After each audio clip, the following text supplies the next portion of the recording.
ओंगुरी में डसले बिया नगनिया रे ननदे दिया राज राधा आपन भैया के जगादा दिया राधा आपन भैया के जगादा और नस नस उठला लहरिया रे ननदे। क्या आप अभी तक शादी नहीं की है? जी हाँ, मैंने शादी नहीं की है। तो क्यों नहीं की है? मतलब इसके पीछे कोई रीज़न है या फिर ऐसे ही अपना मन है? और बहुत सारे ऐसे लोग हैं जिनकी चॉइसेस होती है, वो शादी करते हैं। आपकी शादी हो गई है? नहीं। अच्छा, आपकी भी देखिए, आप भी कुंवारे हैं। और भोजपुरी इंडस्ट्री के बादशाह कौन है मैम? अभी के क्या बोलते हैं कि जनरेशन को अगर देखें तो लेता हूँ, पवन सिंह जी आजकल बॉलीवुड की तरफ रुख कर रहे हैं और भोजपुरी इंडस्ट्री में जो काम करने वाले लोग हैं वो बता रहे हैं कि भोजपुरी के लिए ये सौभाग्य की बात है। आप इसको कैसे देखते हैं? मतलब कि भोजपुरी बढ़ रहा है या फिर क्या हो? माथे दौरा उठावा छठी घाटे पहुँचावा, माथे दौरा उठावा छठी घाटे पहुँचावा, हो गइल अरग के बेरा, हो गइल अरग के बेरा। आजकल क्या है ना कि मुझे लगता है कि भोजपुरी गानों में काफ़ी ज़्यादा गिरावट आ गई है। छठ का पर्व में अगर देवी जी का गीत ना बजे तो वो छठ ही क्या।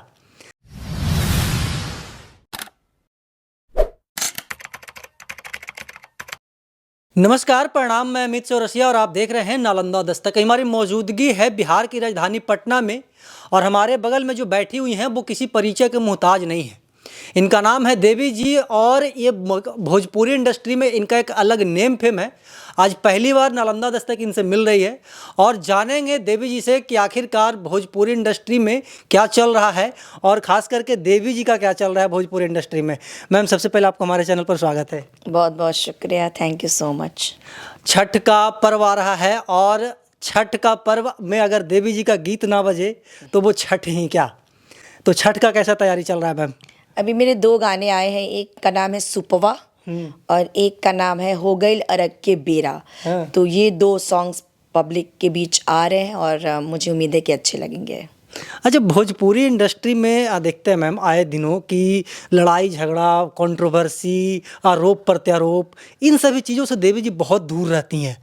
कि इसके पीछे का वजह क्या है? फिर उन सभी लड़ाई को, झगड़ा को कैसे देखते हैं आप? ये तो वेस्टेज ऑफ टाइम है और जो कलाकार है उसकी तो मेन पहचान उसकी कला है। तो मैं अपने आप को ज़्यादा कंसंट्रेट करती हूँ अपने गानों पर, अपने स्टेज शोज़ पे, और जो मेरा मेन उद्देश्य है उस पे मैं लगी रहती हूँ। मतलब मेरा सवाल था मैम कि जो लड़ाई झगड़ा करते रहते हैं, कोई किसी को नीचा दिखा रहा है, कोई किसी को ऊंचा दिखा रहा है, कोई बोल रहा है कि नहीं हम ही हैं जो हैं वो, कोई बोल रहा है कि नहीं जो हम हैं वो हैं, उन सभी कलाकारों को कैसे देखती हैं आप? क्या कहना चाहेंगे? देखिए मैंने बताया ना कि हर जो क्षेत्र है उसका एक मूल गुण होता है। कलाकार का मूल गुण क्या है? उसकी कला। डॉक्टर का मूल गुण क्या है? उसका इलाज, कैसा वो इलाज करता है। लेकिन आजकल व्यूअरशिप पाने के लिए लोग कुछ भी कर रहे हैं, तो मुझे लगता है कि वो अपने मूल जो उनका गुण है उससे दूर हो रहे हैं। तो मैं अपने आप को चाहती हूँ कि जिससे मेरी पहचान है, लोग मेरे गाने सुनना चाहते हैं तो अच्छे गाने गाओ, स्टेज पे अच्छा परफॉर्मेंस करो, और ये सब चीज़ों का कोई मतलब नहीं है। 2 दिन लोग आपकी लड़ाई झगड़े देखेंगे, फिर बात वहीं की वहीं रह जाएगी। और मुझे लगता है कि अगर आप एक इंसान हैं तो आपको वैसी चीज़ें सोशल मीडिया के माध्यम से भी प्रस्तुत करनी चाहिए जिससे समाज पे अच्छा असर पड़े और कुछ अच्छा मैसेज मिले। अब 2 लोग आपस में लड़ रहे हैं, इससे समाज को क्या मिल रहा है? कुछ नहीं मिल रहा है। अपना मतलब कि नेम फेम चमकाने के लिए ऐसे कर रहे हैं? हाँ, नेम फेम, अब उनको लगता है कि ये नेम फेम है, लेकिन मेरे हिसाब से तो नेम फेम का मतलब ये है कि जब आपको आपके गुणों के कारण लोग आपको जाने, आपके प्रतिभा के कारण आपको लोग जाने। अब आपको लड़ने झगड़ने के लिए, गाली गलौज के लिए लोग जाने, तो मुझे नहीं लगता ये कहीं से प्रसिद्धि है। अच्छा, आपका एक अलग क्या बोलते हैं कि लेवल है मैम। आपका मतलब कि गायकी का कोई जोड़ नहीं है, कोई तोड़ नहीं है। हम लोग के मम्मी पापा जब सुनते हैं आप लोग के बारे में चर्चा करते हैं, हम लोग को तो पैदा भी नहीं होते तभी से आप लोग गाना गा रहे हैं।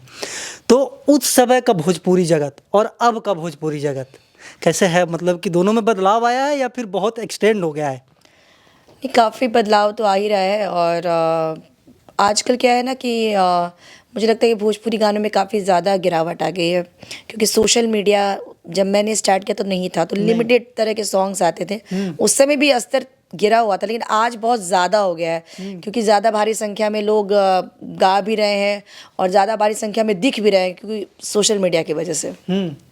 और अब के तो गायक और कलाकार मतलब कि ऐसा ऐसा गाना गा देते हैं कि उनको अपने परिवार के बीच वो खुद नहीं सुन सकते हैं। हाँ, बिल्कुल, ठीक है, सही बात तो उन सभी कलाकारों को देवी जी क्या कहना चाहेंगे? आपको लोग आइडियल मानते हैं भोजपुरी इंडस्ट्री में। देखिए, मैं ये कहना चाहती हूँ कि जो अच्छी चीज़ें होती है ना, वो कायम रहती है, वो लोगों के दिल में स्थान बनाती है। और जो वल्गैरिटी है या विकृत सॉन्ग है, वो कभी भी वो अमर नहीं हो सकता है।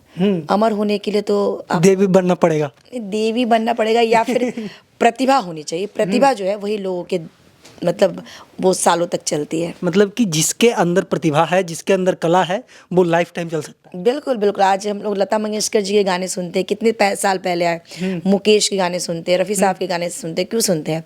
क्योंकि उसमें कला है। भोजपुरी इंडस्ट्री के बादशाह कौन है मैम? अभी के क्या बोलते हैं कि जनरेशन को अगर देखें तो अभी तो मुझे कोई नहीं लगता कि भोजपुरी में कोई अच्छा काम कर रहा है। आप लोग के सामने ही है, जिसको भी देखो वैसे ही गाने गाता है, वो चाहे नया कलाकार हो या फिर पुराना कलाकार हो। तो मुझे लगता है कि मैं 2-3 लोगों को भोजपुरी में बहुत लाइक करती हूँ, जैसे भिखारी ठाकुर जी, जो इस दुनिया में नहीं है लेकिन उनकी कृति, उनका कला जो है वो अभी तक हम लोग के पास है, हम लोग के समाज में। तो मैं भिखारी ठाकुर जी, महेंद्र मिश्र जी, जिनने पूर्वी की रचना की, एक पूर्वी स्टाइल है, उसके जनक माने जाते हैं महेंद्र मिश्र जी, उनको मैं लाइक करती हूँ। और विद्यापति जी का भी नाम लेना चाहूँगी, वो भी हमारे बिहार के हैं, मिथिलांचल के। तो ये सारे लोग लेजेंड हैं और मैं ये सारे लोगों से लोगों को सीखने को मिलता है। अपना गुरु देवी जी किनको मानती हैं? अभी वो लोग तो मान करके चलिए कि गुजर गए, चल बसे। अभी के सिनेरियो में देवी जी किनको आइडियल मानते हैं, किनको गुरु मानते हैं, किनको देख करके सीखते हैं? बहुत सारे ऐसे सिंगर हैं जिनको मैं बहुत पसंद करती हूँ।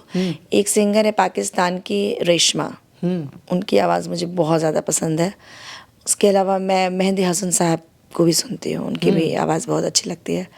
रफ़ी साहब या फिर मुकेश, इन लोगों की मैं फ़ैन हूँ। अच्छा मैम, बहुत सारे जो मतलब कि मेरे दर्शक हैं, एटलीस्ट हम आते वक्त रिसर्च कर रहे थे आपके बारे में, विशाल जी के थ्रू आपसे मिले हैं, उनको भी बहुत बहुत धन्यवाद। तो आपके बारे में मतलब कि बहुत सारी चीज़ें जानने के लिए मिली और जानने के लिए भी मिली कि मतलब कि रियली हमको विश्वास नहीं हुआ कि आप अभी तक शादी नहीं किए हैं। जी हाँ, मैंने शादी नहीं की है।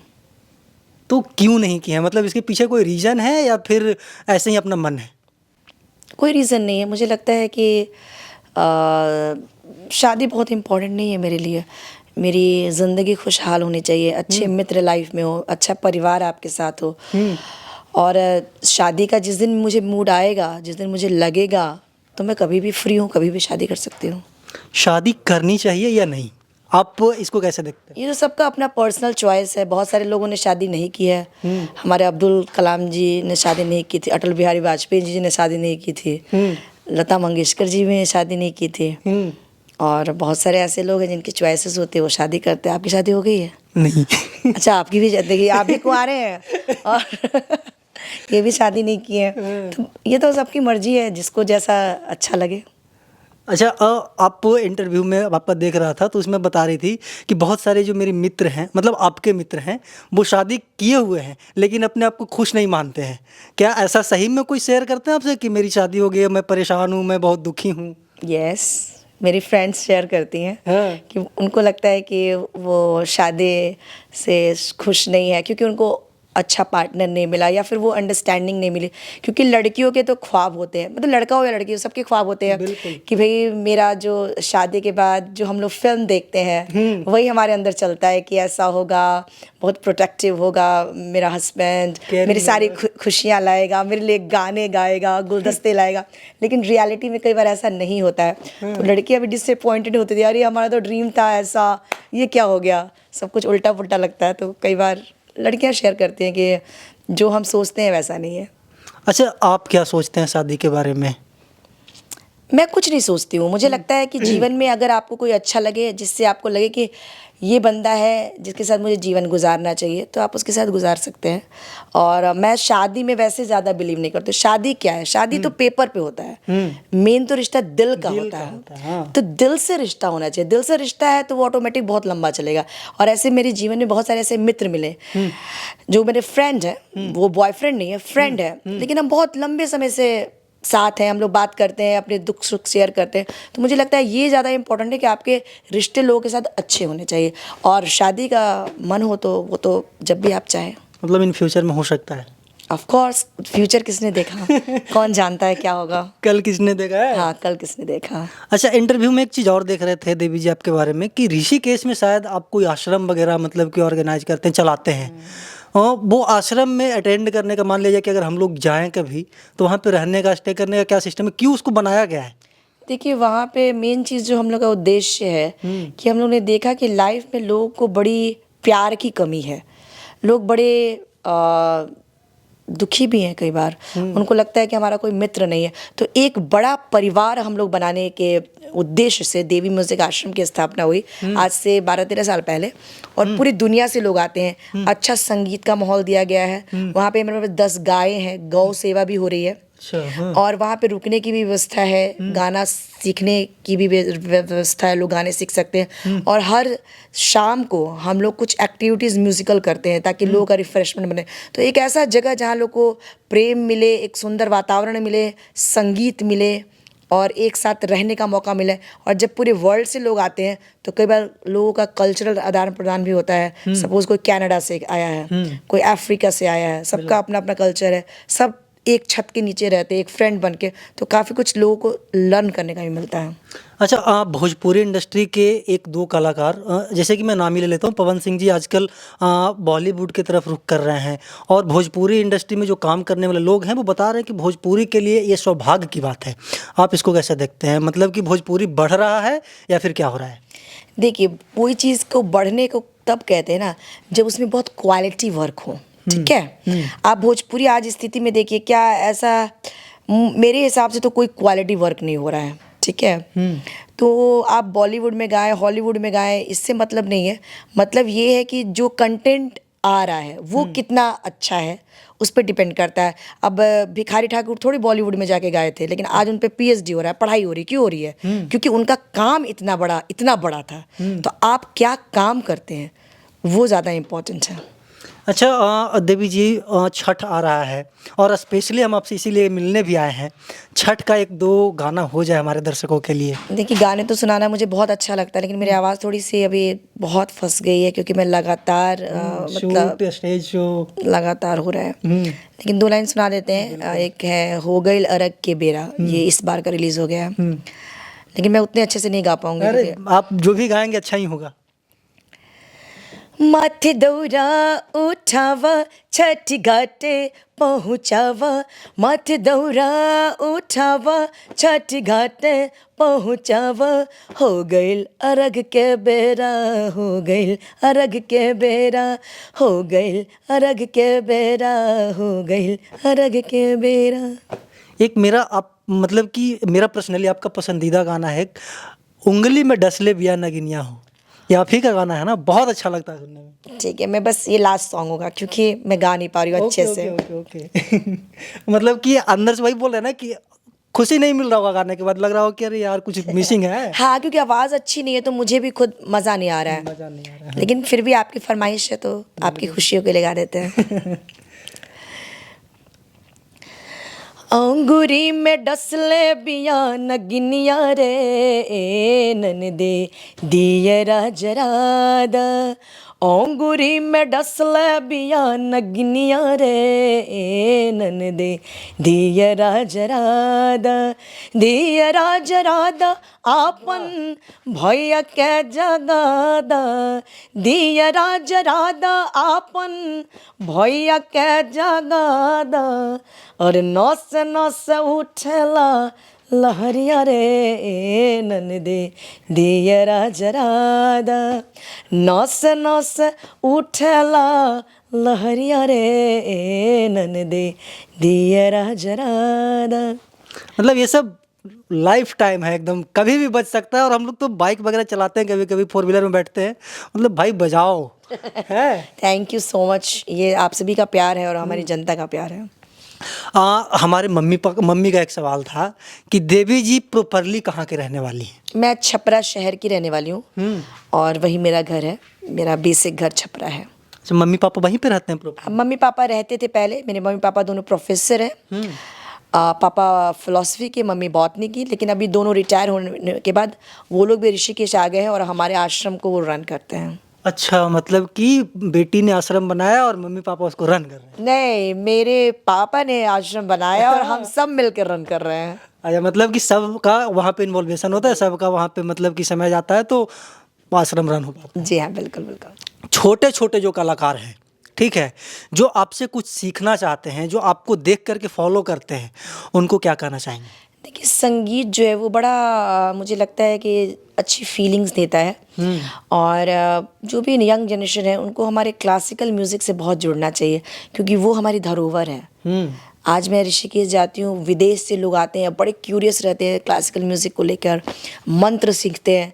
तो मुझे लगता है क्लासिकल म्यूज़िक और फोक म्यूज़िक उनको ज़रूर सीखना चाहिए, ताकि वो अच्छे संगीत से जुड़ पाएँ। आखिरी सवाल होगा, जो आपको दर्शक देख रहे हैं मेरे माध्यम से देख रहे हैं, जो हमारे दर्शक हैं, जो हमारे व्यूअर्स हैं, उनको क्या कहना चाहेंगे? छठ पूजा आ रहा है, दीपावली आ रहा है। बस सबको बहुत बहुत शुभकामनाएं देना चाहूँगी। और मैं हमेशा महसूस करती हूँ कि हम सभी बहुत लकी हैं कि हमारा जन्म ऐसे देश में हुआ है जहाँ पे इतनी विविधता है, इतना कल्चर है। यहाँ दिवाली मनाते हैं, हम छठ मनाते हैं, इतनी श्रद्धा रखते हैं, इतनी आस्था रखते हैं। इस तरह की फीलिंग मैंने कई कंट्री में मैं गई हूँ, लेकिन मैंने वहाँ नहीं देखा। तो सभी हमारे जो दर्शक हैं उन सभी को दिवाली, छठ की बहुत बहुत शुभकामनाएं देना चाहूँगी और बहुत सारा प्यार देना चाहूँगी और बहुत बहुत धन्यवाद देना चाहूँगी कि आप लोगों ने मुझे रियल में प्यार किया है और मेरे गानों को ऐसे ही सुनते रहिए और आशीर्वाद देते रहिए। चलिए, हमारे साथ देवी जी थे और हमारे हर एक सवाल का प्रमुखता से जवाब दिया। इनका गला खराब है, नेक्स्ट टाइम मिलेंगे तो बहुत सारा गाना सुनेंगे इनसे। वादा आपसे। चलिए, ये वादे के साथ हम इस इंटरव्यू को समाप्त करते हैं। बाकी देवी जी के बारे में आप क्या सोचते हैं, कमेंट बॉक्स में बताइएगा। हम ऐसे ही देश दुनिया की तमाम छोटी बड़ी खबरों से आपको रूबरू करवाते रहते हैं और आगे भी करवाते रहेंगे। तब तक के लिए बने रहे हमारे साथ और देखते रहना नालंदा दस्तक।